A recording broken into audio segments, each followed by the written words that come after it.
ایک تو شفیق اجمل صاحب کی محبت، جتنے پیارے آدمی وہ ہیں، جتنی محبت سے انہوں نے دعوت دی عبدالخالق نے. تو پچھلی دفعہ بھی ایسا ہوا کہ میں پھنس گیا اور میں نے کمٹمنٹ کی اور وہ میں پوری نہیں کر سکا. تو اس دفعہ جو ہے وہ میں نے کہا کچھ بھی ہو جائے انشاءاللہ ضرور ان سے ملاقات کرنی ہے. لیکن الحمدللہ علماء حق کی ترجمانی کا جو حق ادا کیا پوری دنیا کے اندر، وہ اس کو میں سمجھتا ہوں کہ وہ پورا کریڈٹ درس قرآن کو جاتا ہے. اور اس کے بعد جتنے بھی آپ کو آج پلیٹ فارم نظر آ رہے ہیں سب اسی کی برانچیں ہیں، سب نے انہی سے انسپائر ہو کے یہ کام شروع کیا.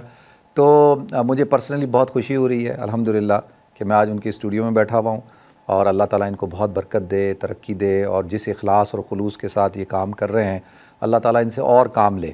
اور ساتھ ساتھ ان کی میزبانی کا بہت شکریہ، آج انہوں نے مجھے بیر کھلائے. میں نے پتہ نہیں کتنے سالوں کے بعد بیر کھائے اور ان کا وہ گھر کے بیر ہیں، تو بہت بہت شکریہ ان کا. اور میں سمجھتا ہوں کہ اللہ رب العزت کا ایک ہمیشہ سے ایک سنت رہی ہے، اللہ کی ایک دستور رہا ہے کہ اللہ تعالیٰ ایسے افراد کو منتخب کر لیتا ہے جن کے اندر صلاحیتیں ہوتی ہیں، جن کے اندر ایک کوالٹیز ہوتی ہیں. تو اللہ تعالیٰ نے ان کو منتخب کیا. سوشل میڈیا پر سب سے قدیم اور سب سے ریلائبل برانڈ www.darsequran.com